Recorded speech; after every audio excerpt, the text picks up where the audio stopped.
Hello, that's better. The clock starts now, I think. Mr Deputy Speaker, thank you for this opportunity, and I rise to speak on the Competition and Consumer Amendment Payment Surcharges Bill of 2015, and in doing so I am supporting the government's response to the Financial Systems Inquiry.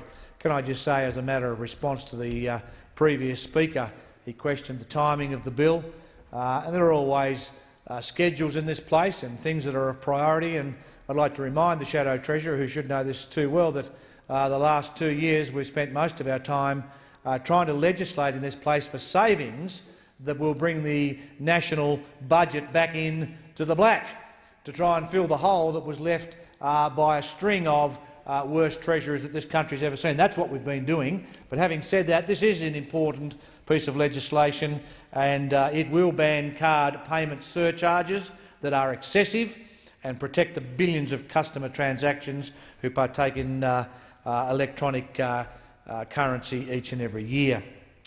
Currently, Mr Deputy Speaker, the law allows merchants to charge a consumer a surcharge on electronic payments that is greater than the cost of that transaction to the merchant. And if ever you could pick up on an issue amongst your constituents that really sticks in their claw, it's this. It's this that really irritates them, because they walk into a shop and they find that they're paying a transaction fee that is nowhere near what is a representation of the true cost of that transaction. It may not be a large amount of money, but it happens all the time. Every time we go, we're forced sometimes to pay these transaction fees that are nowhere near fair. This is evident in transactions that have a fixed fee on top of the cost of the good for making a payment electronically. I think it's fair to say we'd all agree that airline companies are notorious. They're not the only ones, but they are notorious for this practice. These unfair charges are what the government seeks to address with this bill, and I'm sure the public will shout "Hear, hear." By changing the regulatory framework of electronic payments, the ACCC is better equipped to protect customers and will have the ability to issue infringement notices to merchants who have an excessive surcharge on electronic payments. And I'm sure, Mr Deputy Speaker, that the constituents of Braddon and every other customer, client around the country will be very quick to keep businesses in check when it comes to this practice. What is deemed as an excessive charge will be determined by either existing Reserve Bank standards or regulations made for the purpose of the ban. It will be the Reserve Bank that determines the standards and permitted costs for which the merchant can recover in payment surcharges. And I would suggest there's going to be a significant gap between that determination and between what is currently happening as a matter of course. These reforms were committed to as a part of the government's response to the Financial Systems Inquiry. The government is delivering on its promise to protect consumers from excessive surcharging on card payments, and many merchants are fair in their charges they place on card payments. I think it is generally a minority who place excessive charge on card payments, but the time is up. Those days hopefully will be over, and a fairer charge, one that is acceptable to both the consumer and the seller, will be in place shortly. This bill will not place an extra burden on those who are currently doing the right thing. I must stress that. It won't place any extra burden on those who are currently doing the right thing and treating their customers fairly. The bill will seek to rein in those who are charging unfair amounts to consumers who pay by card, and will ensure that customers are not charged more than what reflects the true cost to the merchant in the acceptance of the payment.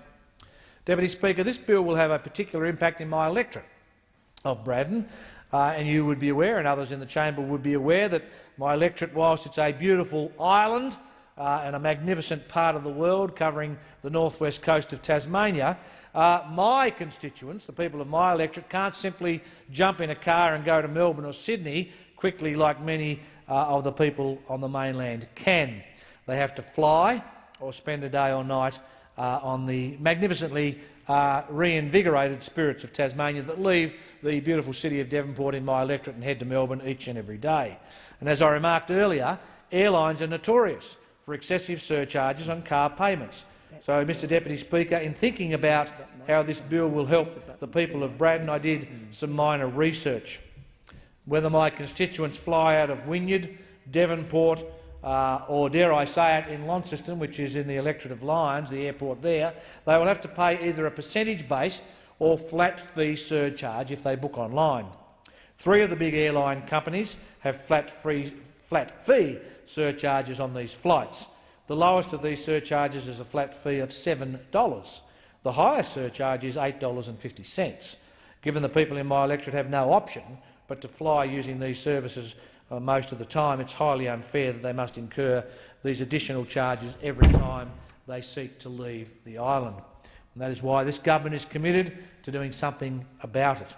The Competition and Consumer Amendment Payment Surcharges Bill of 2015 gives the Reserve Bank the power, as I said, to regulate this surcharging so that it cannot be excessive compared to the actual and real cost of processing the payment to the merchant. The bill, as I said, also gives power to the ACCC to fine companies who continue to rort or to charge excessive fees once the ban is in place. I do fully acknowledge, though, Mr Deputy Speaker, as I think all of us should, that there is nothing to stop companies adding a few dollars onto the price of all their goods that they sell to compensate for the lost revenue as a result of the change in this legislation. Again, the client, the customer, is king, and I would say to people, be very careful. My constituents in particular are very astute and they don't like to be price gouged, but I do acknowledge that this practice could in fact take place as a subsequent result of this change in legislation. However, I think they'll have to do it honestly, and the people of Braddon will be able to shop around, as I said, for the cheapest fare or product, rather than having to take into account sneaky surcharges. Mr Deputy Speaker, I hope the passage of this bill will restore trust and integrity in the electronic payment systems in our economy, and more importantly save the people in my electorate and all over Australia some of their hard-earned money. In 2014 there were over 2 million actively trading businesses in Australia. When this is put into context of our online global economy, where a majority of transactions are by card, the importance of this bill becomes much clearer. The 2015 World Payments Report estimate that in 2014 non-cash payments amounted to approximately 390 billion transactions worldwide. That's a big number. The only number that would go close to that would be the numbers of the deficit left by the previous government. But you saw that coming, didn't you? But 390 billion transactions worldwide. The 2015 Reserve Bank of Australia annual report noted the continued trend of cash payments falling, signifying the increase in card payments in Australia. So all the more important for us to deal with this in the way we're dealing with it today. The growth in the electronic payments in our economy is a clear trend and not one that will obviously be turning around anytime soon. It is one which is reasonable to expect will go through the roof over the next few years. As a society we become even more and more technologically driven, and sadly in some respects, if I could hark back to more of the traditional days when we supported our local businesses, shopped locally, walked into a store and bought our shoes, tried them on and took them home in a bag and a box, compared to today where people are choosing to spend their money online. It's not necessarily a part of this bill, but I will take the opportunity, given I just have a few moments, to just mention a specific example of the damage that can be done by way of our change of spending or payment culture. It'll probably give it away if I give the town, but a small town in my electorate where I visited recently, I said to the person in the shop that I was visiting, what happened? I can't remember exactly what shop was over there, but what happened to the shop over the other side of the street from you? There was a big empty space left, and she said, well, that was the shoe shop. It was the local shoe shop, the only shoe shop I understand, but it's closed down. I said, well, why did it close down? She said, oh, well, everybody around here was buying their shoes online. And I said, well, how do you know? It could have just been poor business, bad selection of shoe product for people to choose from, bad service. How on earth would you know that it was purely to do with the purchase of shoes online. And they said, well, we're a pretty small town, you only have to talk to the local postman and he'll tell you exactly what's happening, because the shape of a shoebox is pretty distinct in anybody's language. The postman was exceptionally busy over the previous year, delivering more and more shoes around to residential addresses and even to business addresses. Now, you could argue why people chose to do that. Maybe they weren't getting the product, as I said, or the service, but I doubt it. I doubt that. I think that the place in which I'm talking about would give very good service, but it's just a changing spending payment culture. And I said to the person, well, how's that going down in your town? And they said, well, not very well. People are very unhappy.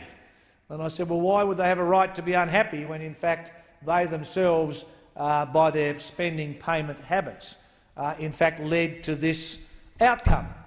And they said, well, they're really angry now because when they do need a pair of shoes really quickly, or if the children rip the sole or the heel off their school shoe and they want some this afternoon ready for tomorrow's school, they no longer have a shop to buy it. This is quite a small town. So in a sense, we need to be very careful what we wish for. We need to be very careful on what our habits and behaviour lead to, because at the end of the day, there's nothing better than shopping locally, spending locally, supporting our local businesses and making sure they're there tomorrow.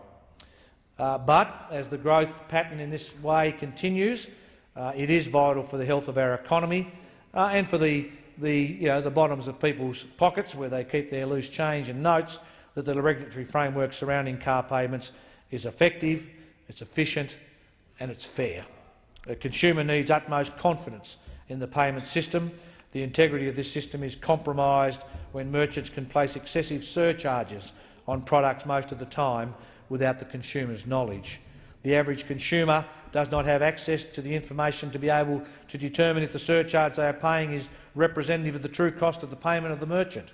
Once the reforms in this bill are implemented, consumers can have confidence that any surcharges they do pay will be representative of the true cost of that transaction to the merchant. More importantly, the consumer will not see excessive flat fees when it comes to the final staging of processing. Won't that be a great day when that ends? Because consumers may still be asked to pay a card payment processing fee, but it will be a fee that's not disproportionate to what the costs to the merchant are. It will no longer be unfair. Although business will no longer be able to charge excessive card payments, as I said, there's no stopping them from increasing their pricing, and I ask consumers to beware and to watch out and to make sure that such price gouging is not in fact happening. I'm confident, Mr Deputy Speaker, that the changes to the legislation will make the consumers in Australia better off overall, and as they add up those surcharges and those unfair fees through the course of the year, whether it be at the cost of you or your partner or the children that are old enough to have their own money who are also getting charged this will add up to a significant amount of money in each household's budget on an annual basis, and should not be underestimated for one moment. Mr Deputy Speaker, I support the reforms that this government has put forward to strive for greater efficiency and fairness in the Australian economy, and I thank the House for the opportunity to speak.